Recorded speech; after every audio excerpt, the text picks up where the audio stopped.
Gokul Shirgaon police ठाण्याकडे कार्यरत असलेले police शिपाई एजाज शेख आणि हेड कॉन्स्टेबल नितेश कांबळे या दोघांवर त्याच पोलीस ठाण्यात गुन्हा दाखल होण्याची नामुष्की ओढवली आहे.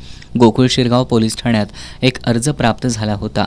त्या अर्जाच्या चौकशीदरम्यान तक्रारदाराविरुद्ध फसवणुकीचा गुन्हा दाखल न करण्यासाठी पोलीस शिपाई एजाज शेख यानं हेड कॉन्स्टेबल नितेश कांबळे आणि प्रभारी अधिकाऱ्यांचं नाव सांगून 7 लाख रुपयांची लाच मागितल्याची तक्रार लाचलुचपत प्रतिबंधक विभागाकडे दाखल झाली होती.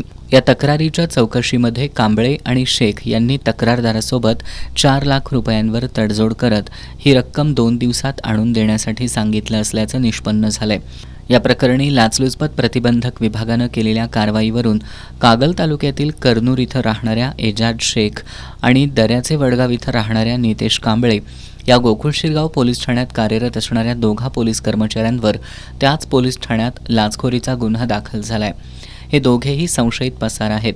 अँटी करप्शन ब्युरोचे पोलीस अधीक्षक शिरीष सरदेश पांडे, अप्पर पोलीस अधीक्षक अर्जुन भोसले यांच्या मार्गदर्शनाखाली पोलीस निरीक्षक राजेंद्र सानप यांच्या नेतृत्वाखाली पोलीस निरीक्षक उज्ज्वला भडकमकर आणि त्यांच्या पथकानं ही कारवाई केली.